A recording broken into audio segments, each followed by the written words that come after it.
ആ വ്യക്തിയുടെ ഉള്ളിൽ ആക്ച്വലി ഒരു 4 പേഴ്സണാലിറ്റിയോ മറ്റോ ഉള്ള രീതിയിൽ വന്നിട്ടുണ്ടായിരുന്നു.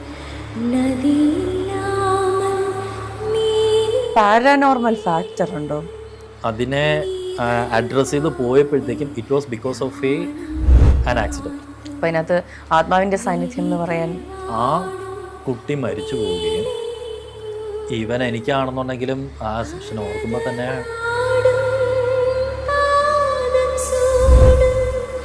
I feel kind of emotional even saying about it. നമ്മളിപ്പോൾ സോഷ്യൽ മീഡിയയിൽ കാണുന്ന കുറേ വീഡിയോസ് ഉണ്ട്. ഈ മെന്റലിസം ചെയ്യുന്ന ആൾക്കാർ ചെയ്യുന്ന വീഡിയോസ്.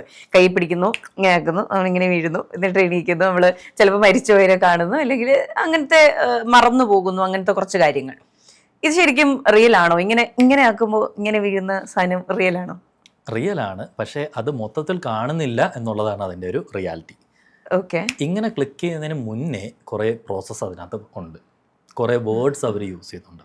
ഈ വേർഡ്സ് കഴിഞ്ഞിട്ട് ഈ ക്ലിക്ക് ചെയ്യുമ്പോഴത്തേക്കാണ് ഈ പറയുന്ന ഉറങ്ങി വീഴുന്നത്. വീഡിയോസ് എടുക്കുമ്പോഴത്തേക്കും ആ വേർഡ്സിൻ്റെ പാട്ട് എഡിറ്റ് ചെയ്ത് മാറ്റും. നല്ല കുറേ ഹിപ്നോട്ടിസ്റ്റിൻ്റെ ഒക്കെ വീഡിയോസ് ഞാൻ കണ്ടിട്ടുണ്ട്. എനിക്ക് തോന്നുന്നു ഞാൻ കണ്ടിട്ടുള്ള ഒരു വീഡിയോ എന്ന് പറയുന്നത് പ്രൊമോഷണൽ വീഡിയോ എന്നുള്ള രീതിയിൽ ചെയ്തതാണ്. എനിക്ക് തോന്നുന്നു ഹിപ്നോട്ടിസ്റ്റ് നാഫി എന്ന് പറയുന്നൊരു വ്യക്തി ചെയ്ത ഒരു വീഡിയോ ആണ്. ഞാൻ ഇൻസ്റ്റാഗ്രാമിൽ കണ്ടതാണ്. അതിനകത്ത് കറക്റ്റായിട്ട് പുള്ളി ചെയ്യുന്ന ടെക്നിക്കും അത് ചെയ്യുന്നുണ്ട്. എന്ന് വെച്ചാൽ ജസ്റ്റ് ഒന്ന് ക്ലിക്ക് ചെയ്യുകയല്ല, അതിന് മുന്നേ തന്നെ പ്രോസസ്സ് ചെയ്യുന്നുണ്ട്. എന്ന് വെച്ചാൽ ആളുടെ മൈൻഡിനകത്ത് കുറച്ച് ഇൻസ്റ്റാൾ ചെയ്യേണ്ട സജഷൻസും കാര്യങ്ങളും കൊടുത്തതിന് ശേഷമാണ് ആങ്കറിങ് എന്ന് പറയുന്നൊരു പ്രോസസ്സുണ്ട്. ഈ പറയുന്ന ക്ലിക്കിന് ഒരു ആങ്കർ കൊടുക്കും. എന്ന് വെച്ചാൽ when I click my fingers you go into deep sleep എന്ന് പറയുന്ന ഒരു കമാൻഡ് അവിടെ കൊടുത്തതിന് സജഷൻ അവിടെ കൊടുത്തതിന് ശേഷമാണ് ക്ലിക്ക് ചെയ്യുന്നത്. ക്ലിക്ക് ചെയ്യുമ്പോഴത്തേക്ക് അവർ സ്ലീപ്പിലേക്ക് പോകുന്നു. ആ സജഷൻ അവിടെ കൊടുത്തിരിക്കുന്നത് കൊണ്ടാണ് ഇതിലേക്ക് പോകുന്നത് തന്നെ. ഓക്കെ. സോ ഈ പോകുന്നത് സ്ലീപ്പിലേക്കാണ്? സ്ലീപ്പ് എന്ന് നമുക്ക് പറയാൻ പറ്റത്തില്ല. നെർവസ് സിസ്റ്റത്തിൻ്റെ ഒരു റിലാക്സ്ഡ് സ്റ്റേറ്റിലേക്കാണ്. അപ്പോൾ നമുക്ക് കൈകൾ അനക്കാൻ പറ്റത്തില്ല, കണ്ണുകൾ അടഞ്ഞു തന്നെ ഇരിക്കും. ഒരു ടോട്ടൽ ബോഡി ഒരു റിലാക്സ്ഡ് സ്റ്റേറ്റിലേക്കാവും. ചില ആളുകൾ സ്ലീപ്പ് സ്റ്റേറ്റിലേക്ക് പോകാറുണ്ട്. ചില ആളുകൾക്ക് ഇത് കഴിഞ്ഞിട്ട് തിരിച്ചു വരുമ്പോഴത്തേക്ക് ഇതിനെ പറ്റിയിട്ട് മെമ്മറി ഉണ്ടാവാറില്ല. മെൻ്റലിസം ചെയ്യുന്ന സമയത്ത് ആക്ച്വലി എല്ലാവർക്കും മെമ്മറി ഉണ്ടാവാറുണ്ട്. ലൈക്ക് ഒരു ഫാസ്റ്റ് പ്രോസസ്സാണ്, റാപ്പിഡ് പ്രോസസ്സാണ്. Depending on people also. എന്ന് വെച്ചാൽ മെൻ്റലിസം നമ്മൾ ചെയ്യുമ്പോഴത്തേക്കും പൊതുവെ എല്ലാവരും ചെയ്യില്ല. അവരാണെന്നുണ്ടെങ്കിലും ഒരാളെ സെലക്ട് ചെയ്യുമ്പോഴത്തേക്കും നോക്കിയിട്ടായിരിക്കും സെലക്ട് ചെയ്യുന്നത്. എന്ന് വെച്ചാൽ ഈസി ഹിപ്നോട്ടൈസബിൾ എന്നുള്ളത് നോക്കിയിട്ടായിരിക്കും നമ്മളത് ചെയ്യുന്നത്. ഓക്കെ. ഇത്തരത്തിൽ ഇങ്ങനെ റോഡ് സൈഡിൽ അല്ലെങ്കിൽ എവിടെയെങ്കിലും ഇങ്ങനെ കാണുന്ന ആൾക്കാരെയൊക്കെ ഹിപ്നോട്ടൈസ് ചെയ്യുന്നതിനോട് യോജിക്കുന്നുണ്ടോ? പൂർണ്ണമായിട്ടും യോജിക്കുന്നില്ല. കാരണം എന്ന് വെച്ച് കഴിഞ്ഞാൽ ഈ പറയുന്ന വ്യക്തികൾക്ക് എന്താണ് ഉള്ളിലുള്ളത്, ഈ ഉള്ള വ്യക്തികൾ എന്തെങ്കിലും ട്രോമാസിലോട്ട് കടന്നു പോകുന്നവരാണോ എന്നുള്ളതൊന്നും പറയാൻ പറ്റത്തില്ല. ഓക്കെ. വെറുതെ ചെയ്തു കഴിഞ്ഞാൽ അവരെ ഒരു സ്റ്റേറ്റിലേക്ക് കൊണ്ടുപോയിട്ട് അത് ട്രിഗർ ആയി കഴിഞ്ഞാൽ അത് ഈ വ്യക്തികളെ കൂടുതലായിട്ട് എഫക്റ്റ് ചെയ്യും. ഒരു കൺട്രോൾഡ് സ്പേസിലാണെന്നുണ്ടെങ്കിൽ കുഴപ്പമില്ല. ഇപ്പോൾ ഇവർക്ക് ഇതിനെ ഹാൻഡിൽ ചെയ്യാൻ പറ്റുന്നതാണെന്നുണ്ടെങ്കിൽ കുഴപ്പമില്ല. ഈവൻ ജസ്റ്റ് ഹിപ്നോട്ടൈസ് ചെയ്തിട്ട് ഈ പ്രോസസ്സ് ആക്ച്വലി ഹിപ്നോട്ടിസമാണ്. ഹിപ്നോട്ടൈസ് ചെയ്യുന്നുള്ളത് റാപ്പിഡ് ഇൻഡക്ഷൻ എന്ന് പറയുന്ന ഒരു പ്രോസസ്സ് വെച്ചിട്ട് നമ്മളവരെ ഒരു ഇൻഡ്യൂസ്ഡ് സ്റ്റേറ്റിലേക്ക് കൊണ്ടുപോവാണ്, ട്രാൻസ് സ്റ്റേറ്റിലേക്ക് കൊണ്ടുപോവാണ്. അപ്പോൾ കൊണ്ടുപോയിട്ട് കൊടുക്കുന്ന സജഷൻസ് ആണെന്നുണ്ടെങ്കിലും വളരെ ക്രൂഷ്യലായിട്ടുള്ള കാര്യമാണ്. ലെറ്റ്സ് സേ ഫോർ എക്സാമ്പിൾ പേര് മറന്നു പോകുന്നു, നമ്പർ മറന്നു പോകുന്നു, മുന്നിൽ ഒരു വ്യക്തി ഇമാജിൻ ചെയ്യുന്നു, മോഹൻലാലിനെ കാണുന്നു അല്ലെങ്കിൽ മമ്മൂട്ടിയെ കാണുന്നു. Okay fine. മരിച്ചുപോയ ഒരാളെ കാണുക എന്ന് പറഞ്ഞാൽ അത് ഈ വ്യക്തിയുടെ ഉള്ളിൽ എന്ത് ട്രോമയാണ് ഉണ്ടാക്കുന്നതെന്ന് പറയാൻ പറ്റത്തില്ല. അത് ചിലപ്പോൾ അത്രയും നെഗറ്റീവായിട്ടുള്ള ഒരു റിയാക്ഷൻ ചിലപ്പോൾ ഉണ്ടാക്കും. ചിലപ്പോൾ അത് പറയാൻ ബാക്കി വെച്ച കാര്യങ്ങൾ പറയാന്നുള്ളൊരു പോസിറ്റീവ് സൈഡ് ഉണ്ടെങ്കിൽ പോലും അതിൻ്റെ ഒരു നെഗറ്റീവ് സൈഡും ഉണ്ട്. പറയാൻ ബാക്കി വെച്ച കാര്യങ്ങൾ പറയാമെന്നുണ്ടെങ്കിൽ പോലും ഈ വ്യക്തിയെ കാണുമ്പോഴത്തേക്കും there are other techniques, tools that needs to be added. ഈ വ്യക്തി ട്രെയിൻഡ് ആണെന്നുണ്ടെങ്കിൽ കുഴപ്പമില്ല ടു ഹാൻഡിൽ ദീസ് കേസസ്. ഈ വ്യക്തിയെ കാണുമ്പോഴത്തേക്കും ഉണ്ടാകുന്ന ട്രോമാസ് കാര്യങ്ങളെല്ലാം ഹാൻഡിൽ ചെയ്യാൻ പറ്റുന്ന രീതിയിൽ ഹിപ്നോട്ടിസ്റ്റ് വെൽ കേപ്പബിൾ ആണെന്നുണ്ടെങ്കിൽ then he can do that. Okay. പക്ഷേ കോഴ്സസ് പഠിക്കുമ്പോഴത്തേക്കും അതേപോലെ അല്ലല്ലോ. എന്ന് വെച്ചാൽ സ്ട്രീറ്റ് ഹിപ്നോട്ടിസം എന്ന് പറഞ്ഞ് ചെയ്യുമ്പോഴത്തേക്കും ചിലപ്പോൾ ഈ ഇൻഡക്ഷൻ എന്ന് പറയുന്ന ഒരു പ്രോസസ്സ് മാത്രമേ അവർക്ക് അറിയത്തുള്ളൂ, അല്ലെങ്കിൽ സ്ട്രീറ്റ് ഹിപ്നോട്ടിസം എന്ന് പറയുന്ന ഒരു പ്രോസസ്സ് ആയിരിക്കും അവർക്ക് അറിയാവുന്നത്. അവർക്ക് ഈ ടെക്നിക്ക് ചെയ്യാൻ അറിയായിരിക്കും. ഈ വ്യക്തിയെ മരിച്ചുപോയൊരു വ്യക്തിയെ കാണിക്കാനും അതിൽ നിന്ന് പുറത്തു കൊണ്ടുവരാനും അതൊക്കെ അറിയായിരിക്കും. പക്ഷേ ഇതിനെ എങ്ങനെ പ്രോസസ്സ് ചെയ്യിക്കണം എന്നുള്ളത് അറിയാൻ സാധ്യതയില്ല. അതിന് തെറാപ്പിയാണ് അവിടെ ചെയ്യുന്നത്. തെറാപ്പി രീതിയിൽ അതിനെ ഹാൻഡിൽ ചെയ്തില്ല എന്നുണ്ടെങ്കിൽ അത് ഈ വ്യക്തിക്ക് പിന്നെ ഒരു ട്രോമ ഉണ്ടാക്കാം സാധ്യതകളുമാണ്, ഓക്കെ. പ്രോബബിലിറ്റി കൂടുതലാണ്. മരിച്ചുപോയ പ്രിയപ്പെട്ട ഒരാളെ കാണണം എന്നുള്ള ആവശ്യമായിട്ട് ആരെങ്കിലും വരാറുണ്ടോ? വന്നിട്ടുണ്ട്. അപ്പൊ എന്താ ചെയ്യാ? ഡെഫിനറ്റ്ലി ആ ഒരു സെഷൻ ചെയ്തിട്ടുണ്ട് ഞാൻ. അത് അത്രയും സേഫ് സ്പേസ് എന്ന് വെച്ചാൽ ഒരു സാങ്ച്വറി സ്പേസ് നമ്മൾ അവർക്ക് ക്രിയേറ്റ് ചെയ്ത് കൊടുക്കും. അവർ സേഫ് ആണെന്നുള്ളത് മനസ്സിലാക്കി ഈ വ്യക്തിയെ കാണുന്നു. അത് കഴിഞ്ഞിട്ടാണെങ്കിലും പ്രോസസ്സ് ചെയ്യേണ്ട കാര്യങ്ങൾ പ്രോസസ്സ് ചെയ്യുന്നു. അത് കഴിഞ്ഞിട്ട് കറക്റ്റ് അവർ സേഫ് ആണെന്നുള്ളത് ഉറപ്പാക്കിയതിന് ശേഷമാണ് സെഷൻ ടെർമിനേറ്റ് ചെയ്യുന്നത് തന്നെ. ഓക്കെ. അപ്പോൾ ഇതിലൊരു പാരാനോർമൽ ഫാക്ടർ ഉണ്ടോ? പാരാനോർമൽ ഫാക്ടറായിട്ട് എനിക്ക് പേഴ്സണലി ചോദിക്കുകയാണെന്നുണ്ടെങ്കിൽ ഫീൽ ചെയ്തിട്ടില്ല. അത് ഇപ്പൊ എനിക്കൊരാളെ കാണണം എന്ന് പറഞ്ഞിട്ട് താങ്കളെ സമീപിക്കുന്നു. അപ്പോൾ അവിടെ ഒരു ആത്മാവിന്റെ പ്രസൻസ് അല്ല വരുന്നത്, എനിക്കൊരു ഇല്യൂഷൻ ആണോ തരുന്നത്? നമുക്ക് ആ പ്രസൻസ് തരുന്നതിൻ്റെ പിന്നിൽ തന്നെ കുറേ നമ്മളുടെ തന്നെ അൺമെറ്റ് ആയിട്ടുള്ള നീഡ്സ് ആയിരിക്കാം. അതുകൊണ്ട് ഈ പറയുന്ന രീതിയിൽ ഒരു പ്രസൻസ് നമുക്ക് ഫീൽ ചെയ്യാം. നമ്മൾ ഈ സെഷൻ ചെയ്യുന്ന സമയത്ത് ഇങ്ങനൊരു ഇമേജ് എൻ്റെ ചുറ്റും, let's say for example session ചെയ്യുകയാണ്. സെഷൻ ചെയ്യുന്ന സമയത്ത് കണ്ണടച്ചു സെഷനിലിരിക്കുന്നു, I feel a presence here എന്നുള്ളത് പറയുമ്പോഴത്തേക്കും right next to me I can feel a presence എന്ന് പറയുകയാണെന്നുണ്ടെങ്കിൽ, ഞാനാണ് ക്ലയൻറ്റിൻ്റെ അടുത്ത് പറയുകയാണെന്നുണ്ടെങ്കിൽ വാട്ട് ഈസ് ദാറ്റ് പ്രസൻസ് എന്നുള്ളത്, അത് ആ ഒരു ഗൈഡ് അതിനനുസരിച്ച് ഉള്ള കമാൻഡ്സ് കൊടുത്ത് വാട്ട് ഈസ് ദാറ്റ് എന്നുള്ളത് മനസ്സിലാക്കിയെടുക്കും. ചിലപ്പോൾ അത് അഡ്രസ്സ് ചെയ്ത് വരുമ്പോഴായിരിക്കും it is something within that person എന്നുള്ളത് ഫീൽ ചെയ്യുന്നത്. അതൊരു പ്രസൻസ്, ഓഫ് കോഴ്സ് അതൊരു പ്രസൻസ് തന്നെയാണ്. പക്ഷെ ആ പ്രസൻസ് എന്ന് പറയുന്നത് ഈ വ്യക്തിയുടെ ഉള്ളിൽ തന്നെയുള്ള ഒരു പ്രൊജക്ഷനാണ്. ഓക്കെ. അപ്പം അതിനകത്ത് ആത്മാവിൻ്റെ സാന്നിധ്യം എന്ന് പറയാൻ പേഴ്സണൽ എക്സ്പീരിയൻസിലില്ല. ക്ലയൻസ് അത് പറയുമ്പോഴാണെന്നുണ്ടെങ്കിൽ ആത്മാവിൻ്റെ കൂടെ അല്ലെങ്കിൽ ബാധാദോഷം എന്നുള്ള രീതിയിലൊക്കെ പറയുന്ന കുറേ പേരുണ്ട്. എന്നാൽ പോലും അതിനെ അഡ്രസ്സ് ചെയ്ത് വരുമ്പോഴത്തേക്കും എനിക്ക് ഫീൽ ചെയ്തിട്ടുള്ളത് ഇങ്ങനെയാണ്. ഓക്കെ. ഇപ്പോൾ എൻ്റെ മകളുടെ ശരീരത്തിൽ ബാധ കയറിയിട്ടുണ്ട്, നോക്കണം എന്ന് പറഞ്ഞു കൊണ്ടുവരുമ്പോൾ എന്താ ചെയ്യുക? അവിടെയും ഈ പറയുന്ന രീതിയിൽ ഒരു അൺമെറ്റ് നീഡ്സോ അങ്ങനെ എന്തെങ്കിലും ഒരു എക്സ്ട്രാ ഇതായിരിക്കാം, ഒരു ഫീലിംഗ് ആയിരിക്കാം അവരുടെ ഉള്ളിൽ കയറുന്നത്.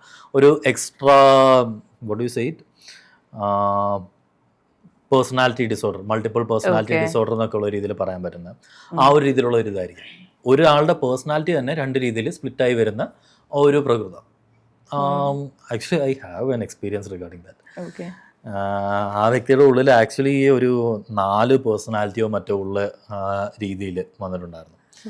ആൻഡ് അതിനെ അഡ്രസ്സ് ചെയ്ത് പോയപ്പോഴത്തേക്കും it was because of an accident. എന്ന് വെച്ചാൽ പുള്ളി കാരണം ഉണ്ടായ ഒരു ആക്സിഡൻറ്റ്, ആ കുട്ടി മരിച്ചു പോവുകയും അതിൻ്റെ ഒരു ട്രോമയിൽ നിന്നും റിക്കവർ ചെയ്യാനായിട്ട് ഇത് ഞാനല്ല ചെയ്തത്, എൻ്റെ വ്യക്തിത്വമല്ല മറ്റൊരു വ്യക്തിയാണെന്നുള്ള രീതിയിൽ ഒരു സ്പെസിഫിക് ഒരു പേഴ്സണാലിറ്റി അവിടെ ക്രിയേറ്റ് ചെയ്തു. This is different, that person is different എന്നുള്ള രീതിയിൽ ക്രിയേറ്റഡ് ആവുകയാണ്. പിന്നെ അതിനെ അഡ്രസ്സ് ചെയ്ത് പോകുമ്പോഴത്തേക്കും ആ ഒരു കോൺവെർസേഷൻ കാര്യങ്ങളെല്ലാം വരുമ്പോഴത്തേക്കും ഡീറ്റെയിൽ ടെക്നിക്സ് പറയുന്നില്ല, എന്നാൽ പോലും some things that we do ചെയ്ത് കഴിയുമ്പോഴത്തേക്കും he is able to process that. Ultimately എനിക്ക് ആ ഒരു പേഴ്സണാലിറ്റി ആവശ്യമില്ല എന്നുള്ളത് മനസ്സിലാക്കി ദേ ബ്രോക്ക് ദാറ്റ് കോഡ്. ആ ഒരു കോഡ് കട്ട് ചെയ്യുന്നു, മാറ്റുന്നു, back to the present single person എന്നുള്ള രീതിയിൽ വന്നിട്ടുണ്ട്. ഓക്കെ. ഇതൊരു ആക്സിഡന്റൽ കേസാണ്. ഈ ക്രിമിനലുകൾ വരാറുണ്ടോ? ഇതുവരെ വന്നിട്ടില്ല. അങ്ങനത്തെ കേസുകൾ കേട്ടിട്ടുണ്ടോ? ലൈക്ക് ഞാനൊരു കൊലപാതകം ചെയ്തു എന്ന് പറഞ്ഞു വരുന്ന? കൊലപാതകമല്ല, but I heard of it. അല്ല, ഐ ഹാഡ് ഹാൻഡിൽഡ് ഒരു കേസ് ഞാൻ ഹാൻഡിൽ ചെയ്തിട്ടുണ്ട്. ഇറ്റ് വാസ് ഈവൻ എനിക്കാണെന്നുണ്ടെങ്കിലും ആ സെഷൻ ഓർക്കുമ്പോൾ തന്നെ I feel kind of emotional even saying about it. ആ ഒരു വ്യക്തിക്ക് വന്നിരുന്ന കണ്ടീഷൻ എന്ന് പറയുന്നത് വെയിറ്റ് ഗെയിൻ ആണ്. വെയിറ്റ് ഗെയിൻ ഉള്ള വ്യക്തി ആ ഒരു ക്രിമിനൽ പശ്ചാത്തലം actually I don't know whether it is out there or not.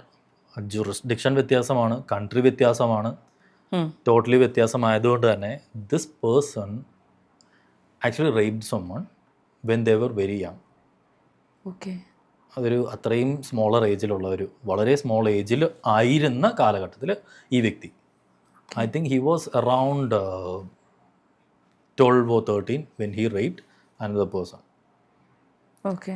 And that happened because he was raped by someone at a certain age. ഓ. അതൊരു അത്രയും ഇമോഷണൽ ആയിട്ടുള്ളൊരു സെഷൻ കൂടെ ആയിരുന്നു. ഇതിന്റെ ആഫ്റ്റർ എഫക്റ്റ് ആയിട്ട് ഇയാള് വെയിറ്റ് ഗെയിൻ ചെയ്തുകൊണ്ടിരുന്നു. ഇതിൻ്റെ ആഫ്റ്റർ എഫക്ട്സ് ആയിട്ടല്ല, there were certain beliefs formed. I am not in control of my life എന്നുള്ള രീതിയിൽ ഒരു ഫീല് വന്നു. ആ ഒരു കൺട്രോളിൻ്റെ ആസ്പെക്റ്റിലാണ് the problem about him raping that other person also came up. എനിക്കതിൻ്റെ കേസ് ഡീറ്റെയിൽസോ കാര്യങ്ങളോ ഒന്നും അറിയത്തില്ല. For me it was just a peer practice session എന്ന് വെച്ചാൽ വേറെ നാട്ടിലുള്ള ഒരു വ്യക്തിയാണ്. It was during my initial days as a therapist. Okay. അപ്പോൾ ഈ കാര്യം പറയുമ്പോൾ അതിലൊരു ഇമോഷണൽ ഫാക്ടർ വർക്ക് ആവുന്നുണ്ടല്ലോ. അപ്പോൾ ഒരുപാട് ആൾക്കാരുടെ ഇമോഷണൽ പ്രശ്നങ്ങൾ ഡീൽ ചെയ്യുമ്പോൾ, മെന്റൽ ഹെൽത്ത് പ്രശ്നങ്ങൾ ഡീൽ ചെയ്യുമ്പോൾ ഇതെല്ലാം സ്വന്തം മെന്റൽ ഹെൽത്തിനെ ബാധിക്കുന്നില്ലേ? ബാധിക്കുന്നുണ്ടോ എന്ന് ചോദിച്ചു കഴിഞ്ഞാൽ പൂർണ്ണമായിട്ടും ബാധിക്കത്തില്ല. കാരണം we do certain self care routines ചെയ്യാറുണ്ട്. ഓക്കെ. എന്ന് വെച്ചാൽ daily basis on A daily basis ചെയ്യും. അത് സെഷൻസ് അനുസരിച്ച് ചെയ്യാറുണ്ട്. ഒരു സെഷന് കയറുന്നതിന് മുന്നേ എന്തായാലും സെൽഫ് കെയർ റൂട്ടീനായിട്ട് മൈൻഡ്ഫുൾനെസ് പ്രാക്ടീസസ് ഞാൻ ചെയ്യാറുണ്ട്. ഓക്കെ. അതേപോലെ തന്നെ സെഷൻ കഴിയുമ്പോഴും അതൊരു ഡീപ്പർ സെഷൻ ആകുകയാണെങ്കിൽ and if I get affected ഞാൻ അന്നത്തെ സെഷൻ ക്യാൻസൽ ചെയ്യും, ബാക്കിയുള്ള സെഷൻസ് ക്യാൻസൽ ചെയ്യും. ഓക്കെ. അവരുടെ കാര്യം പറയും, ലൈക്ക് ഞാൻ ഇത് സെഷൻ ചെയ്യാനായിട്ടുള്ള ഒരു മെൻ്റൽ സ്റ്റേറ്റിലല്ല, we need to postpone the session എന്നുള്ളത് പറയും. അത് സ്ട്രിക്ട്ലി ഫോളോ ചെയ്യുന്ന ഒരു കാര്യമാണ്. കാരണം എന്ന് വെച്ചാൽ ആ ഒരു പ്രോപ്പർ മൈൻഡ് സ്റ്റേറ്റിൽ അല്ലാതെ ഒരു സെക്കൻഡ് സെഷൻ ചെയ്ത് കഴിഞ്ഞാൽ ആ ഒരു വ്യക്തിക്ക് അത് ഇമ്പാക്റ്റ് ആവുമെന്നുള്ളത് കൊണ്ട് തന്നെ I have to be in that grounded state. ചില സെഷൻസ് ഉണ്ട് ചെയ്ത് കഴിയുമ്പോഴത്തേക്കും മൊത്തത്തിൽ ഔട്ടായിട്ടിരിക്കുന്ന സാഹചര്യങ്ങളൊക്കെ വന്നിട്ടുണ്ട്. അത് വരുമ്പോഴത്തേക്കും I just go somewhere. Like എൻ്റെ ഒരു ഫ്രണ്ടിൻ്റെ സ്പേസ് ഉണ്ട് മൂന്നാറിൽ വട്ടവടയിൽ. I just go to that place. ഞാൻ ജസ്റ്റ് ആളെ വിളിച്ച് പറയും, ബ്രോ ഞാൻ അങ്ങോട്ടേക്ക് വരുന്നുണ്ട്, കുറച്ച് മൈൻഡ് ഔട്ട് ആണെന്ന് പറയും. അപ്പോൾ പറഞ്ഞാൽ വന്നോ, സെറ്റാക്കി ഇട്ടിട്ടുണ്ടെന്ന് പറയും. നേരെ അങ്ങോട്ടേക്ക് കയറി. We are also humans, right? Yes. കുറച്ച് ലൈക്ക് സ്റ്റേബിൾ ആയിട്ട് നിൽക്കുകയാണെങ്കിൽ കൂടുതൽ ആൾക്കാരെ ഹെൽപ്പ് ചെയ്യാനും പൊട്ടൻഷ്യൽ ഉള്ള വ്യക്തികളാണ്. So break is always essential. Yes. And ഈ ഒരു കാര്യം ആക്ച്വലി വളരെ പ്രയോറിറ്റൈസ് ചെയ്തിട്ട് ആളുകൾ അറിയേണ്ട ഒരു കാര്യമാണ്. Because one of my peer സൈക്കോളജിസ്റ്റാണ്. ആള് എന്തോ ഒരു ഇഷ്യൂ വന്ന സാഹചര്യത്തിനകത്ത് സംതിങ് സ്റ്റാറ്റസോ എന്തോ ഇട്ടപ്പോഴത്തേക്കും കുറേ കമൻസ് റിപ്ലൈസ് വന്ന, താങ്കളൊരു സൈക്കോളജിസ്റ്റ് അല്ലേ, എനിക്കിതൊക്കെ ഹാൻഡിൽ ചെയ്യാനായിട്ടുള്ള ഇതില്ലേ എന്നൊക്കെയുള്ള രീതിയിലുള്ളൊരു ചോദ്യം വന്നു. We are humans. ഞങ്ങൾക്ക് ഈ പറയുന്ന പോലെ ഫീലിങ്സും ഇമോഷൻസും ഒക്കെ ഉണ്ട്. ചിലത് കേൾക്കുമ്പോഴത്തേക്കും നല്ല രീതിയിൽ എഫക്റ്റ് ആവും. And during that time we definitely need that break and we take that break. Fellow തെറാപ്പിസ്റ്റുകളെ കൺസൾട്ട് ചെയ്യാറുണ്ടോ? ഉണ്ട്.